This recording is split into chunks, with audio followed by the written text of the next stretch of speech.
One fighter plane. 64 enemy aircraft. The odds were impossible. The base below held wounded soldiers, critical supplies, and transport planes. If the bombers got through, everything would be destroyed. Backup was 38 minutes away. Too late. So this pilot made a choice that defied all military rules.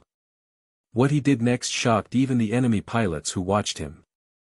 His solution had never been tried before. And it left everyone speechless. Before you watch full story, comment below from which country are you watching. Don't forget to subscribe for more amazing stories. The morning sun was just breaking over Assam, India when 2nd Lieutenant Philip Adair climbed into his P-40 Warhawk fighter plane. It was December 13, 1943. The time was 9:15 a.m. Adair was 23 years old. He had flown 43 combat missions already. His plane was nicknamed Lulu Bell and had the number 44 painted on its side.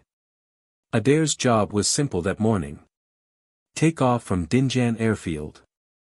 Fly a patrol route. Watch for enemy planes. Come back home. It was supposed to be a quiet morning. He was the only pilot flying that day. All the other pilots were on the ground. Some were sleeping. Some were eating breakfast.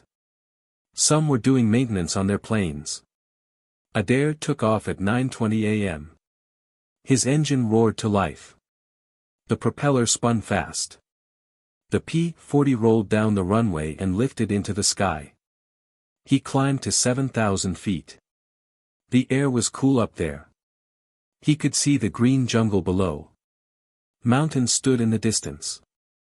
Everything looked peaceful. Then, at exactly 9:27 a.m., Adair saw something that made his heart stop. Through the morning haze, 3 miles to the east, a huge formation of aircraft appeared.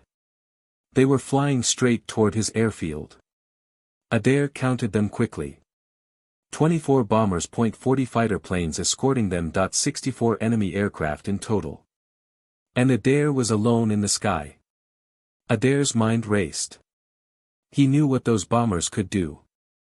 In the past 8 weeks, Japanese raids had destroyed 47 transport planes on the ground. They had killed 112 Allied soldiers. These bombers were very accurate. Intelligence reports said similar raids in Burma had hit their targets 90% of the time. Below him, Dinjan airfield was full of valuable targets. 14 C-47 transport planes sat on the runway. They were loaded with critical supplies for Chinese forces.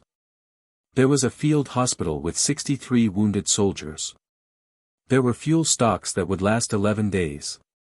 If those bombers reached the airfield, everything would be destroyed. The nearest friendly fighter planes were 38 minutes away at another base. By the time they arrived, the bombs would already be falling. Adair looked at his fuel gauge. Full tanks. 180 gallons. That meant about 90 minutes of flying time. He looked at his guns. 6.50 caliber machine guns, enough ammunition for about 12 seconds of continuous firing. He had 2 choices. Choice 1, radio for help. Follow the enemy formation from a safe distance. Wait for backup to arrive. By then, the airfield would be destroyed. Soldiers would be dead. Planes would be burning. Choice 2, attack alone. Try to disrupt their bombing run. Face 64 enemy planes by himself. The odds were 64 to 1 against him. Standard military doctrine was clear. When outnumbered more than 5 to 1, wait for reinforcements. Never attack alone. But if Adair waited, people would die. He made his decision in 3 seconds. Adair pushed his throttle forward. The engine responded immediately. His plane accelerated to 320 miles per hour. He positioned himself 4,000 feet above the bomber formation. He came at them from the south, with the sun behind him. The enemy fighters had not spotted him yet. They were looking forward at their target. Adair had one advantage: surprise. Adair studied the bomber formation. They were flying in tight V-shapes. 6 planes in each group. Very organized, very professional. If they stayed in formation, their bombing would be accurate. Adair's plan was simple. Hit the lead bombers first. Ignore the fighters initially. Break up the formation. Make them scatter. Force them to abort their bombing run. But could one plane disrupt 64 aircraft? Adair rolled his plane inverted. He pulled the nose down and dove straight at the bombers. His speed built rapidly. 340 miles per hour, 360 miles per hour, 380 miles per hour. The P-40's engine screamed at full power. The bomber crews still had not seen him. At 800 yards distance, Adair opened fire. His 6 machine guns hammered. Tracers arced through the sky toward the lead bomber. The rounds walked up the bomber's left wing. Fabric tore. Metal sparked. The bomber's left engine exploded in orange flame. Black smoke poured out. The bomber started falling. The tight V formation broke apart. Bombers scattered left and right. Their perfect formation dissolved into chaos. Adair pulled up hard. The G-forces crushed him into his seat. He rolled right. That's when he saw them. 40 Japanese Oscar fighters were diving toward him. The Nakajima Ki-43 Oscar was one of the most dangerous fighters in the Pacific. It was incredibly maneuverable. It could turn tighter than any American fighter. Japanese pilots used this advantage to win dogfights. In the past 6 months, Oscars had shot down 63 Allied fighters. Adair's P-40 was faster in a straight line. But it could not match the Oscar's turning ability. Standard tactics were simple: never turn with an Oscar. Use your speed. Hit and run. Dive away. Reset. Attack again. But Adair could not dive away. If he left, the bombers would reform their formation. They would complete their attack. The airfield would be destroyed. He had to keep pressure on them. Keep them scattered. Keep them nervous. Even if it meant fighting 40 fighters alone. The first 4 Oscars came at him from above. Adair rolled left and fired a short burst at the lead fighter. He missed. The Oscar broke right. Its wingman followed. Adair reversed direction and dove to maintain his speed. 2 more Oscars dove from above. He saw them at 400 yards. He pulled into a climbing left turn and fired again. No hits. His ammunition counter showed 800 rounds remaining. That meant about 6 more attacks at his current rate of fire. Behind the fighter screen, the Sally bombers were trying to reform. 3 groups of 6 aircraft were closing back into formation. Adair had maybe 90 seconds before they reached their bombing release point. He rolled out and dove toward the bombers again. 8 Oscars followed him down. The P-40 accelerated to 405 miles per hour in the dive. The Oscars could not match that speed. Adair opened the gap, pulled out at bomber altitude, and lined up on another bomber formation. Range, 300 yards. He fired. Tracers converged on the lead bomber's right engine. The engine exploded in a massive fireball. The bomber rolled right, streaming fire and debris. Its wingman broke formation to avoid collision. Adair kicked his rudder pedal. The plane skidded left. He fired at another bomber. His rounds punched through the thin fuselage. The bomber had no armor protection. No self-sealing fuel tanks. It was designed in 1936. By 1943 standards, it was obsolete. But it could still carry 2,205 pounds of bombs. The Oscar fighters were closing again. 12 of them this time. Adair checked his gauges. Fuel, 162 gallons remaining. Ammunition, 650 rounds left. Distance to target, 19 miles. Time before bombers reach drop range, 4 minutes. Then he noticed something bad. His engine was overheating. The P-40's engine was liquid-cooled. Coolant circulated through the engine, absorbing heat. Then it flowed through a radiator to cool down. At full combat power, the engine generated extreme heat. The cooling system could handle this for about 20 minutes. Adair had been running at full power for 11 minutes. His coolant temperature gauge showed 230 degrees Fahrenheit. Normal temperature was 210 degrees. At 250 degrees, the engine would start to fail. Adair had three options. Option 1, reduce power. Let the engine cool. But that meant the bombers would escape. Option 2, return to base. Save the engine. But the airfield would be destroyed. Option 3, keep fighting. Risk engine failure over enemy territory. The bombers were 17 miles from the airfield. Still within bombing range, still a threat. Adair kept the throttle forward. Two Oscars came at him head-on. Their combined closing speed exceeded 600 miles per hour. Both fighters opened fire at 500 yards. Adair saw their muzzle flashes. Tracer rounds walked toward his nose. He fired back. His heavier .50 caliber rounds carried more energy. At 350 yards, his rounds hit the left Oscar's engine. The lightweight fighter shuddered and broke left, trailing white vapor. Its wingman followed. Adair rolled right and dove. His coolant temperature hit 240 degrees. The bombers were 15 miles from target. Two formations of 6 aircraft each had reformed. The third formation was scattered. Adair went for the lead formation again. 6 Oscars tried to intercept him. He dove past them at 390 miles per hour. Too fast for them to catch. At bomber altitude, he leveled out and opened fire on the lead bomber. His first burst hit the bomber's right wing root. The wing structure failed. The outer wing panel folded upward and tore away. The bomber rolled inverted and entered a spin. No parachutes appeared. The crew went down with the plane. The formation broke again. Bombers scattered in 3 directions. Their bombing accuracy was destroyed. Even if they dropped their bombs now, they would hit empty jungle instead of the airfield. Adair pulled up hard. His coolant temperature gauge showed 248 degrees. The engine was running rough. He could feel vibration through the control stick. The engine was starting to destroy itself from excessive heat.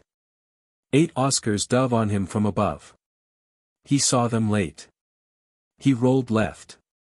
Too slow. Enemy rounds punched through his right wing.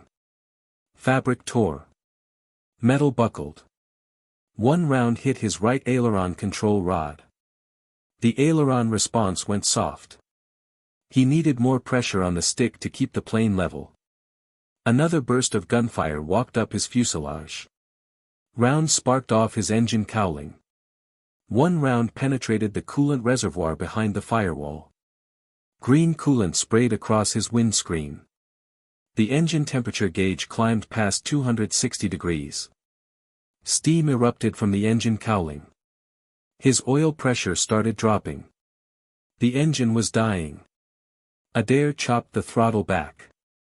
Engine RPM fell from 3,000 to 2,400. Not enough power to maintain altitude. The P-40 started descending. 1,000 feet per minute, then 1,500 feet per minute. The Oscars circled above him. Waiting. Then his engine caught fire. Fire in an aircraft engine follows a pattern. First, burning coolant vaporizes and ignites. Flames spread forward along the engine cowling.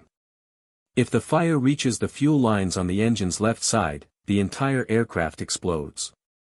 Adair had perhaps 30 seconds before that happened. Standard procedure for engine fires was immediate shutdown and bailout. But Adair was only at 8,000 feet altitude and descending fast. He was 12 miles from friendly territory. Below him was jungle where Japanese patrols operated. If he parachuted, he would likely be captured or killed. He decided to keep the engine running. The P-40's fuel mixture could be controlled manually. Adair pulled the mixture control back to idle cutoff for 3 seconds. This starved the engine of fuel. The fire intensity decreased slightly. He pushed the mixture control forward again. The engine coughed, caught, and continued running. But it ran very rough now. Power output had dropped to about 60%. Not enough to climb. Barely enough to maintain level flight. Adair was committed now. He would either fly home on a burning, damaged engine, or he would crash in enemy territory. Behind him, the Sally bombers were 13 miles from Dinjan. They were still close enough to turn back and attack. But their formations had completely disintegrated. Individual bombers were heading southeast toward Burma. The raid was broken. The airfield was safe. Adair turned southwest toward his home base at Nagili. Distance, 43 miles. Flight time, about 15 minutes if the engine kept running. 6 Oscars followed him. At 7,000 feet, his engine oil pressure dropped to 0. The engine needed oil pressure to lubricate its moving parts. Without oil, metal ground against metal. Friction generated heat. Heat caused parts to expand. Eventually, parts would seize up completely. Adair felt the engine vibration increase.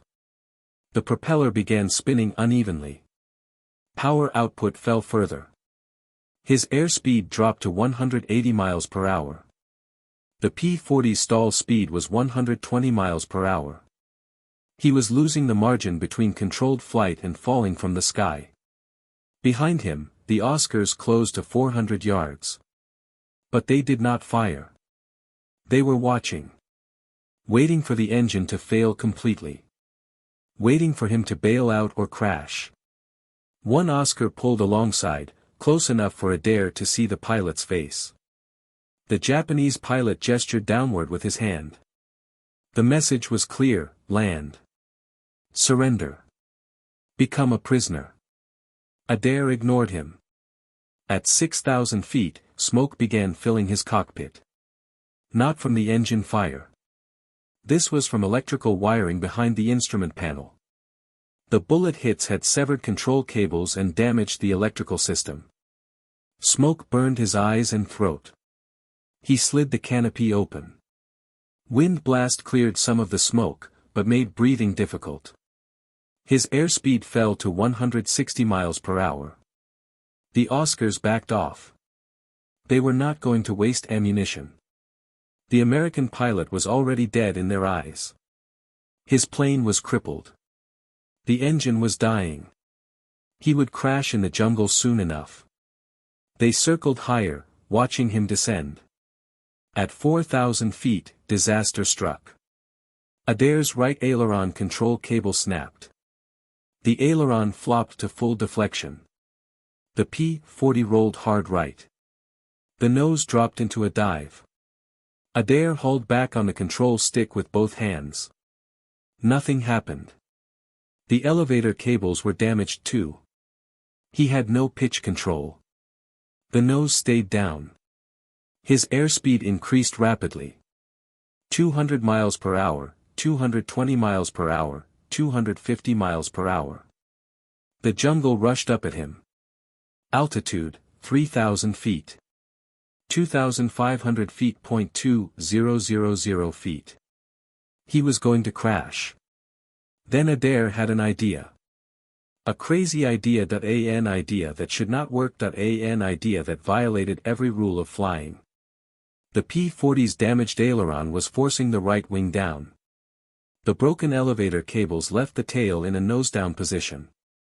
Gravity and aerodynamic forces were pulling the aircraft into an uncontrolled dive. But aerodynamics work in both directions.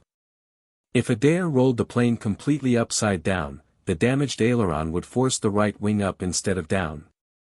The elevator stuck in nose-down trim would push the tail down, which would lift the nose up. Flying upside down would reverse the control inputs. The damage that was killing him right side up might save him inverted. At 1,800 feet above the jungle, Adair rolled the P-40 completely upside down. Negative G-force pressed him against his shoulder straps. Blood rushed to his head. His vision turned red around the edges. The fuel system, designed for positive G-loads, struggled to feed fuel to the engine while inverted. The engine coughed. It sputtered.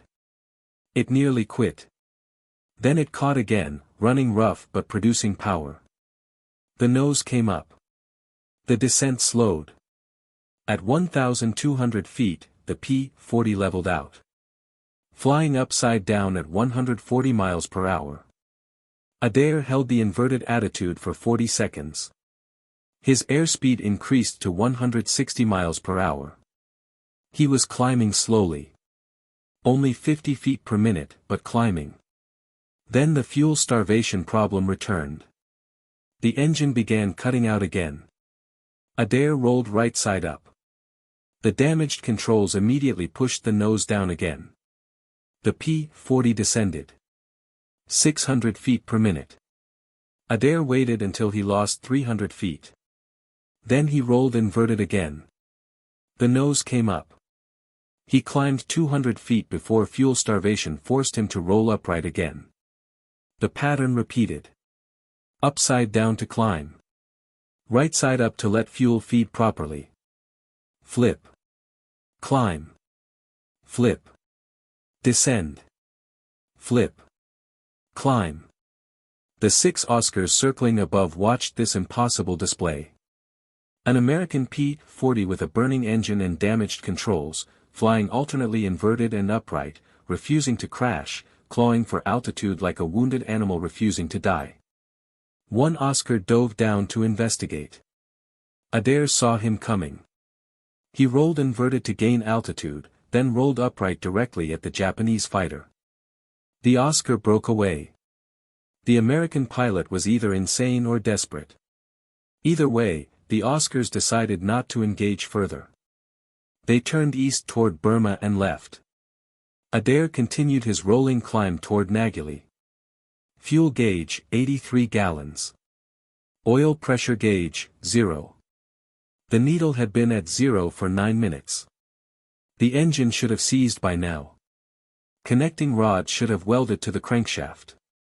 The fact that it still ran defied all mechanical logic. The engine was running on momentum, friction, and whatever microscopic oil film remained on its parts. His altitude reached 3,000 feet. Then 4,000 feet. The base at Nagili was 21 miles southwest. About 11 minutes away at current speed. His coolant temperature gauge no longer worked. The needle had melted off at some point. Smoke still poured from the cowling, but the flames had died down. At 5,000 feet, Adair spotted Nagili airfield ahead. The runway, the tower, safety. But he faced a new problem. The P-40's landing gear was hydraulic. The hydraulic system ran on engine power. Adair's engine was producing minimal power and might quit completely any second. If he lowered the gear and the engine died, he would crash short of the runway with the gear down. If he kept the gear up and tried a belly landing, the impact might rupture his fuel tanks. The plane would burn. He needed the gear down and locked before the engine failed completely. Adair reached for the gear lever. His right hand was shaking. Not from fear. From carbon monoxide poisoning. The cockpit smoke had been accumulating for 14 minutes. He pulled the gear lever down. Nothing happened. The P-40's hydraulic system operated at 1,000 pounds per square inch pressure. With the engine producing minimal power, the hydraulic pump was not generating enough pressure. The gear remained locked in the up position. The P-40 had a backup system. A manual hand pump on the left side of the cockpit. 28 strokes of the pump handle would manually pressurize the hydraulic system enough to lower the gear. Adair grabbed the pump handle with his left hand, keeping his right hand on the control stick. He pumped. 1.2.3. Nothing. The gear stayed up. The hand pump required both hands for effective operation. But releasing the stick meant losing aircraft control. His damaged ailerons and elevator would immediately push the nose down. Adair had an idea. He reached behind his seat and pulled his lap belt loose. He wrapped it around the control stick. He looped it through the seat frame and pulled it tight. The makeshift rig held the stick in approximate neutral position. Not perfect control, but enough to keep the plane flying straight. He grabbed the hand pump with both hands and pumped hard. 5 strokes. 10 strokes. 15 strokes. At stroke 23, he felt resistance. Hydraulic pressure was building. At stroke 28, he heard a thunk from beneath the cockpit. The left main gear extended and locked. The right main gear followed 3 seconds later. The P-40 was now very draggy. Gear down increased drag significantly. His airspeed fell from 160 miles per hour to 135 miles per hour. Still above stall speed, but not by much. The engine was producing perhaps 40% power now. Barely enough to maintain altitude with the gear extended. Naegeli runway was 7 miles ahead. 3 minutes away. Adair's vision started to tunnel. Gray edges closed in from the sides. Carbon monoxide poisoning was affecting his brain function. He shook his head hard and focused on the runway. 6 miles away. His engine temperature gauge showed 310 degrees. Far beyond the red line. Metal components inside the engine were expanding from heat. Any second now, a piston would seize or a valve would stick or a connecting rod would snap. 5 miles away. The tower operators at Naegeli saw him coming. A P-40 with smoke trailing from the engine, flying erratically, gear down. They assumed he would make a normal approach. Lower the flaps, reduce speed, touch down smoothly. But Adair's flaps were hydraulic too. With minimal engine power, he could not pump enough hydraulic pressure for both gear and flaps. The gear was down. The flaps stayed up. Landing without flaps meant higher landing speed. 120 miles per hour instead of 90 miles per hour. That meant a longer landing roll. Naegeli's runway was 4,000 feet long. A no-flap landing in a damaged aircraft required at least 3,000 feet. Possible if he maintained airspeed. If the engine kept running. If he touched down smoothly. At 2 miles from the runway, his engine quit completely. The propeller windmilled to a stop. No power. No thrust. The P-40 became a glider. A very poor glider. The P-40's glide ratio was about 8 to 1. From 2,000 feet altitude, he could glide about 3 miles. The runway was 2 miles away. Theoretically possible. But his damaged aircraft had extra drag. Bullet holes in the wings and fuselage disrupted airflow. His actual glide ratio was worse than normal. Maybe 6 to 1. He was not going to make the runway. He was going to crash short. In the jungle. 200 yards from safety. After surviving 64 Japanese aircraft, after flying inverted for 11 minutes, after nursing a dying engine for 15 miles. He would crash because his engine quit at the worst possible moment. Then Adair remembered something from training. Something his instructor had mentioned about P-40 glide performance. Something about flying inverted. In a normal glide, an aircraft descends nose first. Gravity pulls it downward while the wings generate lift. But inverted, the aerodynamics reverse. The wing's shape, designed to generate upward lift when right side up, generates downward force when inverted. However, at specific angles of attack, this reversal creates less drag than right side up flight. An inverted glide could theoretically extend range by reducing drag. The principle had been mentioned briefly during training. No instructor expected pilots to actually use it. Adair had nothing to lose. He rolled inverted at 1,800 feet, 1 mile from the runway. Blood rushed to his head. His vision turned red. He held the inverted attitude, watching the jungle pass above him. Perspective became disorienting. The airspeed held steady at 125 miles per hour. The descent rate was 500 feet per minute. Better than the 700 feet per minute he had been experiencing right side up. The tower operators at Nagili saw an inverted P-40 approaching with landing gear extended. Gear down while inverted was aerodynamically wrong. Structurally stressful. The gear doors were designed to handle air loads from below. Now they were being subjected to loads from above. But the gear held. The P-40 continued its inverted approach. On the ground, a crew chief named Technical Sergeant Robert Martinez watched through binoculars.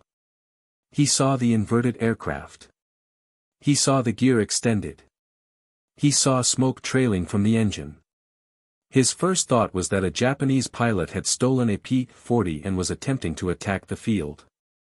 Martinez ran toward the nearest .50 caliber machine gun position. 3 other ground crew followed him. They reached the gun emplacement and began swinging the weapon toward the approaching aircraft. Adair was at 400 feet altitude, half a mile from the runway threshold, still inverted. His vision was fading. Gray tunnels closed in. Carbon monoxide and negative G-forces were shutting down his brain. He had perhaps 20 seconds of consciousness remaining. He needed to roll upright, line up with the runway, and land. But if he rolled upright too soon, the damaged controls would push the nose down and he would crash short. If he rolled too late, he would overshoot the runway. At 200 feet altitude, 300 yards from the threshold, Adair rolled right side up. The damaged aileron immediately pushed the right wing down. He countered with left stick, fighting the aircraft, forcing the wings level. The nose wanted to drop. He pulled back on the stick. The broken elevator cables gave him partial control. Not much. Just enough. The P-40 descended toward the runway at a steep angle. Nose high, wings wobbling. Martinez's gun crew tracked the aircraft. The P-40 was definitely damaged. Smoke poured from it. It might be friendly. It might be enemy. In 3 seconds, the aircraft would cross the runway threshold. Martinez had to decide. Shoot or hold fire. He held fire. Adair crossed the threshold at 90 feet, descending rapidly. Too fast, too steep. The P-40 dropped the last 90 feet in 4 seconds. The main wheels hit the concrete runway hard. 7G impact. The gear struts compressed fully. The tail will slam down. Metal shrieked. The right main gear collapsed. The right wing dropped. The wingtip hit the runway and dug in. The aircraft ground looped right, spinning 180 degrees, throwing up sparks and concrete fragments. It skidded backward for 200 feet. Then it stopped. Smoke billowed from the engine compartment. Fire crews raced toward the aircraft. Adair sat motionless in the cockpit for 12 seconds. Then he released his shoulder straps. He stood up. He climbed out onto the wing. His legs buckled. He caught himself on the wing root. Ground crew reached him and helped him down. Martinez arrived with the fire crew. They opened the engine cowling. The Allison engine was completely destroyed. Piston seized. Crankshaft warped. Oil pan ruptured. Coolant everywhere. Adair walked around the aircraft with Martinez. They counted the damage. 16 bullet holes in the fuselage, 7 holes in the right wing, 4 holes in the left wing, right aileron control cable completely severed, hydraulic reservoir punctured, 2 electrical bundles cut behind the instrument panel, engine sustained catastrophic damage from overheating, every cylinder showed scoring, 3 connecting rods welded to the crankshaft, coolant system destroyed. Lulu Bell would never fly again. But Philip Adair had saved Dinjan Airfield. Intelligence reports confirmed that all 24 Sally bombers had turned back without dropping their bombs. The Japanese formation had scattered 15 miles short of the target. 40 Oscar fighters had escorted empty bombers back to Burma. 0 bombs hit Allied facilities. 0 casualties on the ground. 14 C-47 transports remained operational. The hump airlift continued without interruption. On December 16, 1943, 3 days after the mission, 10th Air Force Headquarters interviewed Adair about the engagement. He described the attack sequence. The inverted flying technique, the landing approach. Flight surgeons examined him. Carbon monoxide levels in his blood were still elevated 72 hours after the mission. They determined he had been flying with severe poisoning for the final 11 minutes of the flight.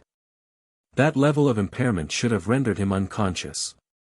He had somehow remained functional through willpower alone. On January 8, 1944, Lieutenant General Joseph Stilwell, commander of U.S. Forces China-Burma-India Theater, presented Second Lieutenant Philip Adair with the Silver Star. The citation read, "For gallantry in action against enemy forces on December 13, 1943, when Lieutenant Adair, flying alone, engaged and disrupted a formation of 64 enemy aircraft attacking Allied installations, continuing his attack despite severe aircraft damage and personal injury, thereby preventing destruction of critical supply facilities." Adair flew 95 more combat missions with the 80th Fighter Group. He achieved ace status with 5 confirmed kills. On his final mission in July 1944, he shot down 2 P-43 Oscars over northern Burma. He returned to the United States in September 1944. He survived the war and remained in the Air Force for 30 years. He retired as a full colonel in 1971. The 80th Fighter Group, known as the Burma Banshees, continued operations until August 1945. The unit destroyed 413 Japanese aircraft in aerial combat and 147 on the ground. They lost 63 pilots killed or missing. The P-40 Warhawk never achieved the fame of the P-51 Mustang or P-47 Thunderbolt. It was slower than both. It could not fight effectively above 15,000 feet. By 1943, it was considered obsolete. But in the hands of determined pilots like Philip Adair, the rugged Curtiss fighter proved what mattered most in combat was not the aircraft's specifications. It was the courage and skill of the pilot flying it. One pilot. 1 Obsolete fighter. 64 enemy aircraft. December 13, 1943. Philip Adair proved that impossible odds mean nothing when someone refuses to quit. His solution to damaged controls, flying alternately inverted and upright for 11 minutes, defied every standard flying procedure.